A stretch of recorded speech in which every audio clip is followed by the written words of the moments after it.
I came across Dorothy Wordsworth as an undergraduate student. We were studying her Grasmere journals on our second year Romanticism module. And of all the books I studied as an undergraduate, this is the one I've gone back to over and over again. And every time I go back to the Grasmere journals, I find something new, something I hadn't seen before. It's almost like the journals are this treasure trove that we can keep going into, keep dipping into, and always finding new things. Since I have become an academic myself, since I've been teaching Dorothy, I have studied her work with undergraduate students, postgraduate students. I've been teaching Dorothy Wordsworth's writing now for around 20 years. And one of the things I find really interesting about teaching Dorothy's work is how often the students really take to her voice. They really tune in to her writing.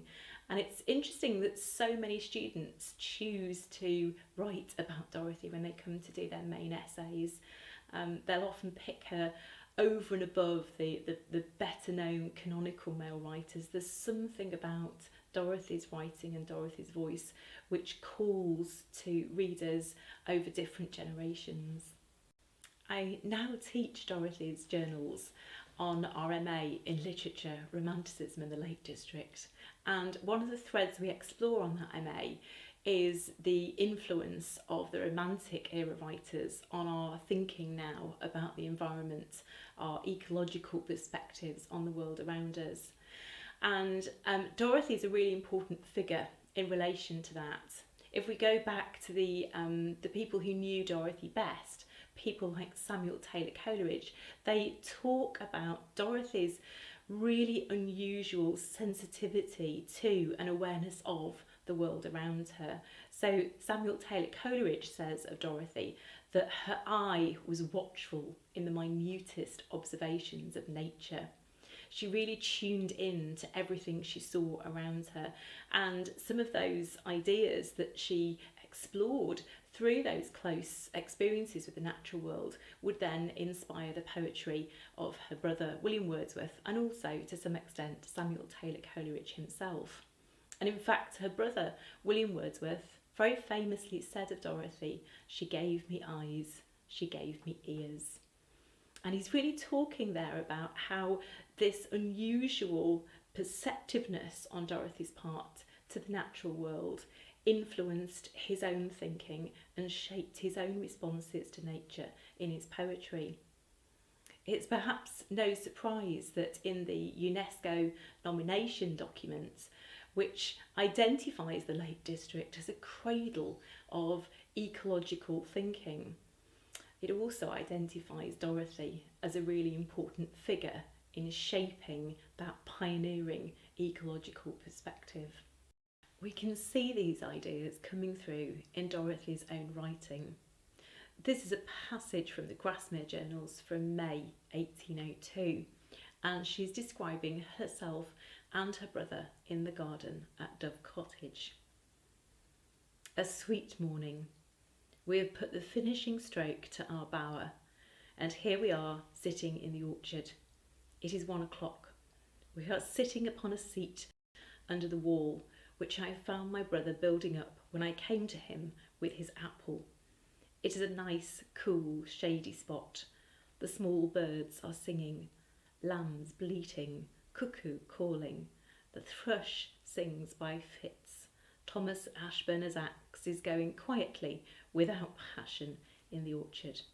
Hens are cackling, flies humming, the women talking together at their doors.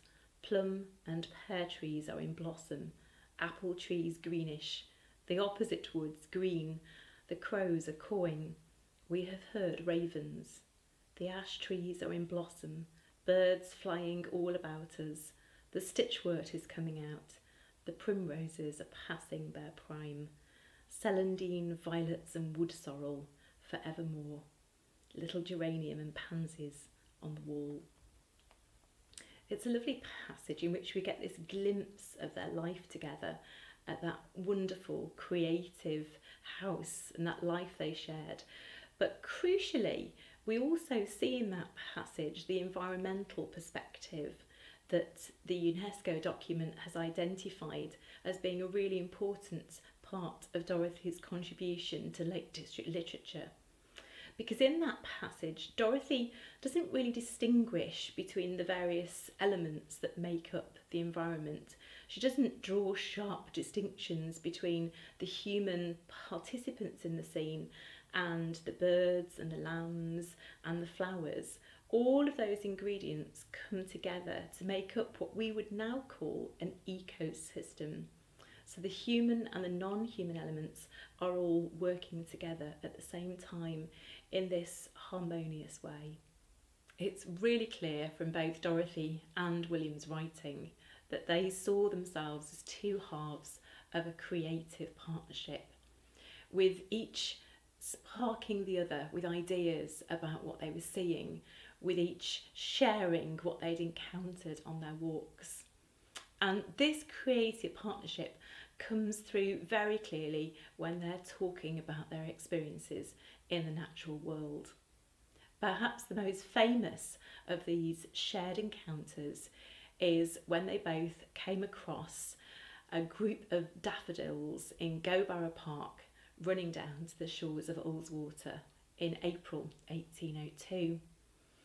And we have a wonderful description of this experience from Dorothy's Grasmere journal. She talks about them walking along and coming across the daffodils suddenly, and she describes the daffodils dancing and tossing their heads. And there's a real sense in the passage of the euphoria that two young siblings felt when they had this shared encounter. Very famously, of course, William would go on to write a poem about this experience. But his poem wasn't written immediately after the seeing of the daffodils. It was written 2 years later. And what actually triggered the writing of the poem was William rereading Dorothy's passage about the daffodils in the Grasmere journals. So in reading the passage, he goes back to this wonderful shared experience they both had together back in April 1802. And it's that triggers the writing of one of his most famous poems, I Wandered Lonely as a Cloud. Interestingly, of course, in that poem, we don't get any sense of the shared experience coming through in the language. He talks about I, and he talks about wandering lonely as a cloud, not about the fact that he was with his sister. And this is something that lots of critics have talked about, the idea that Dorothy was in some sense eroded from or written out of the experience. But in one of his early Grasmere poems, William writes about Dorothy in a way that I think gives us a clue as to why he wrote the poem the way he did. These are lines from a poem called There Is an Eminence, and in it he describes Dorothy. He says, "She whom I have loved with such communion that no place on earth can ever be a solitude to me." And I think there's a real sense that when William is talking about I in his poems, that I is actually a collective. It's bringing in the creative, shared relationship he had with his sister. In a sense, she's always there in the poems, even when we can't see her. Dorothy and William lived at Dove Cottage until 1808. But of course, by that time, William had married his childhood friend, Mary Hutchinson. So it was no longer the two siblings living and working together in that very close, creative, collaborative way. Instead, the house had become a family home with children arriving and lots of noise and lots of activity. The Wordsworth family then moved to two other houses in the Vale of Grasmere, Allenbank and the Rectory, before finally coming to Rydal Mount in May 1813. And this had been a really difficult period for the family because two of the children had died at the last house while they were living at the Rectory. And one of the reasons why the move from Grasmere had become really urgent was because the Rectory overlooked the graveyard at St Oswald's Church in Grasmere, where the two children were buried. It's very clear when Dorothy moves to Rydal Mount that she finds the house and the gardens absolutely beautiful. In fact, in a letter to her friend Jane Marshall, which she wrote the day after they'd all arrived at Rydal Mount, she describes the place as a paradise. But it's also clear from that letter that she found the move from Grasmere to be a real wrench. Grasmere had been Dorothy's home. It was the place where, when she settled there with her brother, she felt at last that she'd experienced the homecoming that she'd been dreaming of since she was a young child, when her mother died and she was separated from her male siblings and sent away to live with other family relatives. She had come home to Grasmere and to a life with her brother. And somehow in moving to Rydal, there is a sense that she felt she was leaving that behind. And she says in the letter to Jane that she was the last person to leave the Grasmere home. And she also says in that letter that her thoughts will keep going back to Grasmere. And in many ways, the Rydal years were difficult ones for Dorothy. She became part of a much bigger household, so again that relationship with her brother became something very different. But also during the time she lived at Rydal Mount, she struggled with very prolonged periods of illness which would stay with her for the rest of her life. Some of Dorothy's experiences during these years are captured in a further set of journals she wrote, which are known as the Rydal Journals. And she kept these for around a decade, from her mid-50s to her mid-60s. And the Rydal Journals have never been published, unlike her very famous Grasmere Journals. But in them we do get a sense of the same interests shaping Dorothy's life.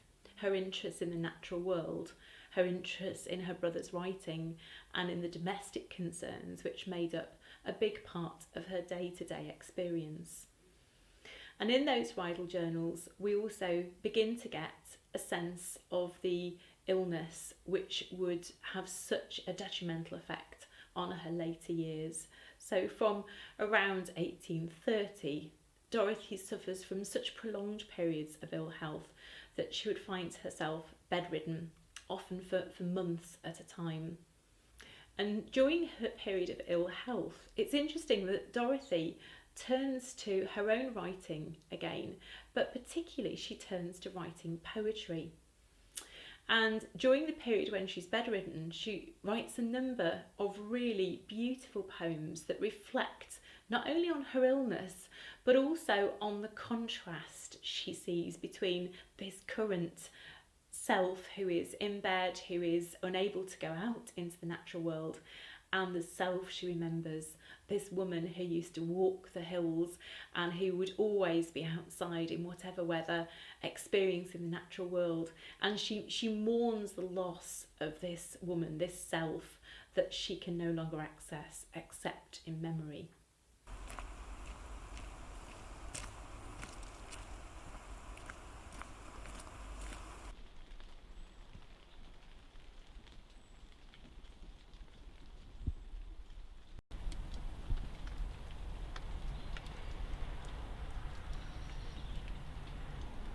In the 1840s, Harriet Martineau, an important Victorian writer, journalist, novelist, moved to Ambleside, and she gives us a really lovely account of the Wordsworth family in these late years. And one of the things she describes is how the family would push Dorothy around in a bath chair in the garden and along the terrace walk here at Rydal Mount. Again, because Dorothy missed the outdoors so much, she missed being part of nature, so the family found a way to be able to take her out into the gardens so that she could experience the landscape herself directly. One of the poems Dorothy wrote at Rydal Mount, which was inspired by her experience of sickness and ill health, was written in this very bedroom. And it's a poem called Thoughts on My Sick Bed. It was written in spring 1832, and it was inspired by Dorothy's niece, Dora, bringing a collection of spring flowers into her aunt's bedroom. And this is a wonderful gesture because everyone knew how much Dorothy had loved the outdoors, and one of the most difficult things about her illness was that she was confined to the house. So Dora goes out and brings nature into her aunt's bedroom. And this is the poem that Dorothy wrote, inspired by that gift.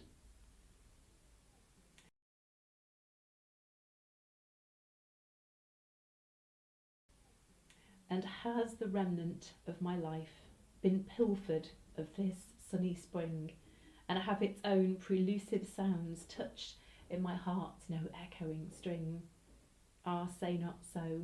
The hidden life, couchant within this feeble frame, hath been enriched by kindred gifts that undesired, unsought for came.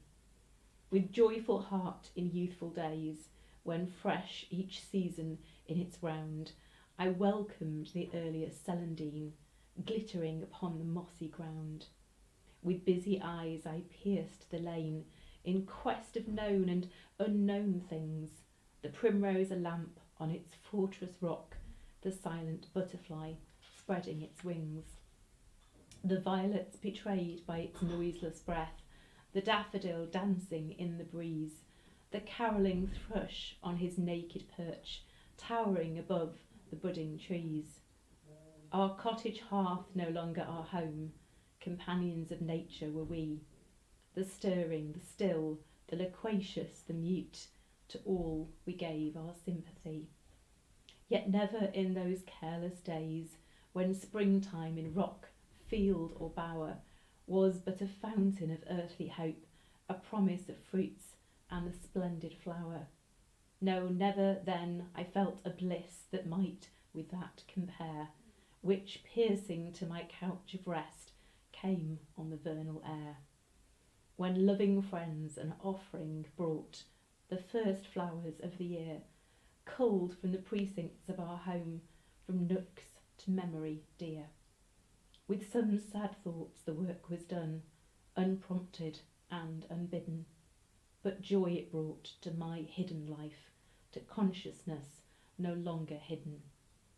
I felt a power unfelt before, controlling weakness, languor, pain. It bore me to the terrace walk, I trod the hills again. No prisoner in this lonely room, I saw the green banks of the Wye, recalling thy prophetic words, bard, brother, friend from infancy. No need of motion or of strength, or even the breathing air.